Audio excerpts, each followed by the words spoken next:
তাবেদার মুক্ত বাংলাদেশে জনগণের ভোটে জনগণের কাছে জবাবদিহিমূলক একটি নতুন সরকার যাত্রা শুরু করেছে। দেশে গণতন্ত্র এবং মানুষের অধিকার পুনঃপ্রতিষ্ঠার এই যাত্রা লগ্নে আমি দেশবাসীকে শুভেচ্ছা এবং আন্তরিক অভিনন্দন জানাই। স্বাধীনতা প্রিয়, গণতান্ত্রিক আমি প্রিয়। জনগণের কারণেই দেশে আবার মানুষের অধিকার, সম্মান এবং মর্যাদা পুনঃপ্রতিষ্ঠার সুযোগ সৃষ্টি হয়েছে। আমি দেশবাসীর উদ্দেশ্যে একটি বার্তা দিয়ে বলতে চাই, মুসলমান, হিন্দু, বৌদ্ধ, খ্রিস্টান তথা দল, মত, ধর্ম, বর্ণ নির্বিশেষে পাহাড়ে কিংবা সমতলে বসবাসকারী এই দেশ আমাদের সবার। প্রতিটি নাগরিকের জন্যই এই দেশকে আমরা একটি নিরাপদ ভূমিতে পরিণত করতে চাই। একটি স্বনির্ভর, নিরাপদ, মানবিক, গণতান্ত্রিক বাংলাদেশ প্রতিষ্ঠাই বিএনপি সরকারের লক্ষ্য। প্রিয় দেশবাসী, ফ্যাসিবাদের সময়কালে দুর্নীতি দুঃশাসনে পর্যুদস্ত একটি ভঙ্গুর অর্থনীতি, দুর্বল শাসন কাঠামো আর অবনতিশীল আইন শৃঙ্খলা পরিস্থিতির মধ্য দিয়ে নতুন সরকার যাত্রা শুরু করেছে। আইন শৃঙ্খলা পরিস্থিতির উন্নয়ন এবং কঠোরভাবে দুর্নীতি নিয়ন্ত্রণের মাধ্যমে জনগণের মনে শান্তি, নিরাপত্তা ফিরিয়ে আনাই হচ্ছে আমাদের সরকারের প্রধান অগ্রাধিকার। সারা দেশে জুয়া এবং মাদকের বিস্তারকেও বর্তমান সরকার আইন শৃঙ্খলা অবনতির অন্যতম কারণ বলে চিহ্নিত করেছে। সুতরাং জুয়া এবং মাদক নিয়ন্ত্রণে আইন শৃঙ্খলা বাহিনী সব রকমের কঠোর পদক্ষেপ গ্রহণ করছে। জনজীবনে শান্তি ও নিরাপত্তা নিশ্চিত করতে সরকার সর্বোচ্চ উদ্যোগ গ্রহণ করছে। দেশের প্রতিটি সাংবিধানিক এবং সরকারি বেসরকারি প্রতিষ্ঠান চলবে বিধিবদ্ধ নীতি নিয়মে। দলীয় কিংবা রাজনৈতিক প্রভাব, প্রতিপত্তি অথবা জোর জবরদস্তি নয়। আইনের শাসনই হবে রাষ্ট্র পরিচালনার শেষ কথা। প্রিয় দেশবাসী, আগামীকাল থেকে সারা দেশে শুরু হতে যাচ্ছে পবিত্র মাহে রমাদান। আমি দেশবাসীকে পবিত্র মাহে রমাদানের শুভেচ্ছা জানাই। রমাদান আত্মশুদ্ধির মাস। আমরা যদি আত্মশুদ্ধি শব্দটির মর্মার্থ উপলব্ধি করি, তাহলে এই মাসে মানুষের ভোগান্তি বাড়ার কথা নয়। যদিও আমাদের অনেকের মধ্যেই এই মাসটিকে ঘিরে ব্যবসায় অধিক মুনাফা লাভের প্রবণতা লক্ষণীয়। আপনাদের প্রতি আমার বিনীত আহ্বান, রমাদানের পবিত্রতা রক্ষার্থে এই মাসটিকে আপনারা ব্যবসা মুনাফা লাভের মাস হিসাবে পরিগণিত করবেন না। দ্রব্যমূল্য যাতে সাধারণ মানুষের নাগালের বাইরে না যায়, এ ব্যাপারে ব্যবসায়ীরা দয়া করে সতর্ক থাকবেন। হাজারো প্রাণের বিনিময় একটি মাফিয়া সিন্ডিকেটের পতন ঘটিয়ে রাষ্ট্র এবং সরকারের জনগণের অধিকার প্রতিষ্ঠার অঙ্গীকার নিয়েই আমরা রাষ্ট্র পরিচালনার দায়িত্ব গ্রহণ করেছি। বিএনপি সরকার সকল ক্ষেত্রে অনাচার অনিয়মের সকল সিন্ডিকেট ভেঙে দিতে বদ্ধপরিকর ইনশাআল্লাহ। ক্ষুদ্র, মাঝারি কিংবা ছোট বড় সকল ব্যবসায়ীদের প্রতি বর্তমান সরকারের দৃষ্টিভঙ্গি সহজ এবং স্পষ্ট। বর্তমান সরকার ব্যবসায়ী এবং ক্রেতা সাধারণ উভয় স্বার্থ রক্ষা করে প্রয়োজনীয় পদক্ষেপ গ্রহণ করতে চায়। সুতরাং সরকারের পক্ষ থেকে কি ধরনের উদ্যোগ গ্রহণ করলে বাজার পরিস্থিতি নিয়ন্ত্রণে থাকবে কিংবা ক্রেতা বিক্রেতা উভয়েরই স্বার্থ রক্ষা হবে, এ ব্যাপারে আপনাদের যে কোনো ধরনের পরামর্শ কিংবা অভিযোগ শুনতে সরকার প্রস্তুত। ক্রেতা বিক্রেতা গ্রহীতা এই সরকার সকলেরই সরকার। এই সরকার আপনাদেরই সরকার। আপনারাই ভোটের মাধ্যমে এই সরকারকে রাষ্ট্র পরিচালনার দায়িত্ব দিয়েছেন। আপনারাই এই সরকারের শক্তি। প্রিয় দেশবাসী, পবিত্র রামাদান মাসে রোজাদারগণ বিশেষ করে ইফতার, তারাবি, সেহরি এই সময়গুলোতে নিরবিচ্ছিন্নভাবে গ্যাস, পানি ও বিদ্যুৎ সরবরাহ পেতে চান। এই বিষয়টি নিশ্চিত করতে এরই মধ্যে আমি সংশ্লিষ্ট কর্তৃপক্ষকে নির্দেশনা দিয়েছি।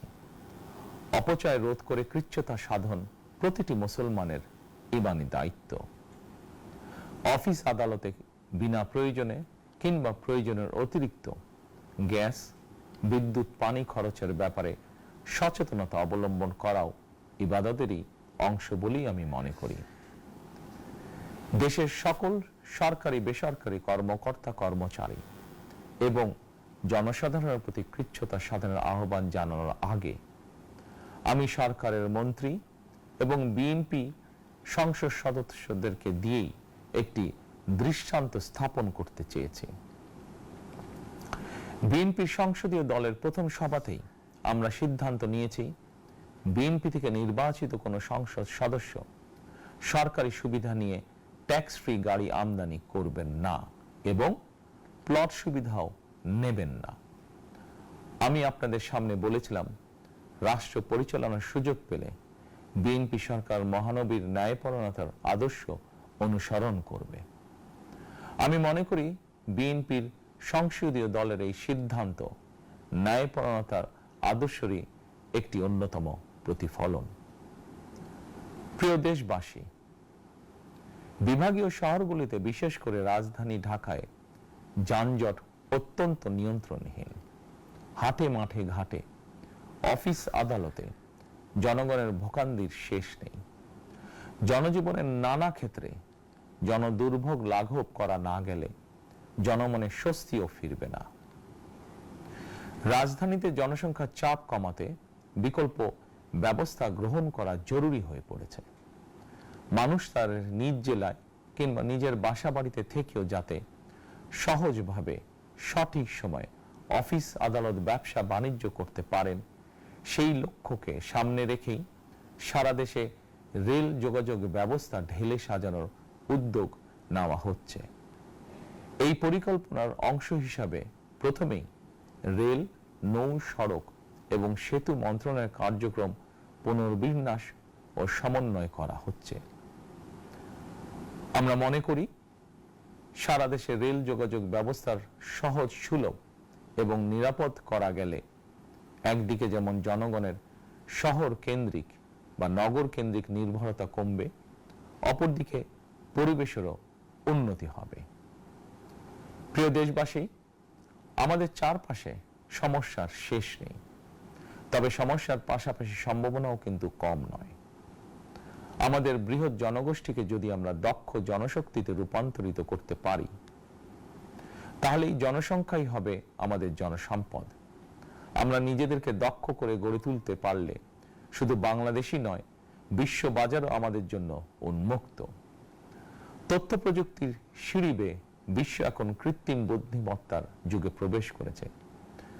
প্রযুক্তির এই প্রতিযোগিতামূলক বিশ্বে সম্মান এবং স্বচ্ছতার সঙ্গে টিকে থাকতে হলে আমাদেরকে কোনো না কোনো একটি বিষয় বা কাজে পারদর্শী হতে হবে। দেশের কোটি কোটি শিক্ষার্থী এবং তরুণ যুবশক্তির উদ্দেশ্যে বলতে চাই, মেধায়, জ্ঞানে, বিজ্ঞানে নিজেদেরকে যোগ্য করে গড়ে তোলার জন্য যত রকমের সহযোগিতা দেওয়া যায় সব রকমের সহযোগিতা দিতে বর্তমান সরকার প্রস্তুত। কর্মসংস্থান এবং কর্ম পরিবেশ নিশ্চিত করার সুনির্দিষ্ট অঙ্গীকার নিয়ে বর্তমান সরকার যাত্রা শুরু করেছে। প্রিয় দেশবাসী, দীর্ঘ 18 বছর পর দেশে ফিরে গত বছর 25শে ডিসেম্বর আমি বলেছিলাম দেশ এবং জনগণের জন্য আই হ্যাভ এ প্ল্যান। 12ই ফেব্রুয়ারি জাতীয় নির্বাচনের আগে দেশের বিভিন্ন স্থানে ঘুরে আমার প্ল্যান, পরিকল্পনার অনেক কিছু আমি আপনাদের সামনে তুলে ধরেছিলাম। আপনারা স্বাধীনতার ঘোষকের প্রতিষ্ঠিত দল বিএনপিকে ভোট দিয়ে রাষ্ট্র পরিচালনার দায়িত্ব দিয়েছেন, সকল পরিকল্পনা বাস্তবায়নের সুযোগ দিয়েছেন। এখন এই সুযোগকে কাজে লাগিয়ে সকল অঙ্গীকার পূরণ করার দায়িত্ব বিএনপি সরকারের। আমরা আমাদের পরিকল্পনা এবং প্রতিশ্রুতি বাস্তবায়নের কাজ শুরু করে দিয়েছি ইনশাআল্লাহ। অঙ্গীকার পূরণের এই যাত্রা পথে আমরা ভবিষ্যতের দিনগুলোতেও আপনাদের অব্যাহত সমর্থন প্রত্যাশা করি। প্রিয় দেশবাসী, সরকার প্রধান হিসাবে আমি দেশবাসীর উদ্দেশ্যে একটি বিষয়ে প্রতি দৃষ্টি আকর্ষণ করে বলতে চাই। নবগঠিত সরকার গঠনের সুযোগ দিতে যারা বিএনপিকে ভোট দিয়েছেন কিংবা দেননি অথবা কাউকেই ভোট দেননি, এই সরকারের প্রতি আপনাদের সবার সমান অধিকার। বিএনপি সরকার বিশ্বাস করে দল মত ধর্ম দর্শন যার যার, রাষ্ট্র সবার। এই দেশে এই রাষ্ট্রে একজন বাংলাদেশী হিসাবে আপনার আমার আমাদের প্রতিটি বাংলাদেশী নাগরিকের অধিকার সমান। প্রিয় দেশবাসী, আল্লাহ আমাদের সবাইকে নিরাপদ এবং সুস্থ রাখুন। আল্লাহ আমাদের সকলকে ইতিবাচক পরিকল্পনাগুলো বাস্তবায়নের তৌফিক দিন। পবিত্র রমাদান মাস শুরুর শুভ লগ্নে আল্লাহর দরবারে এই নিবেদন রেখে আমার বক্তব্য শেষ করছি। আল্লাহ হাফেজ। বাংলাদেশ জিন্দাবাদ।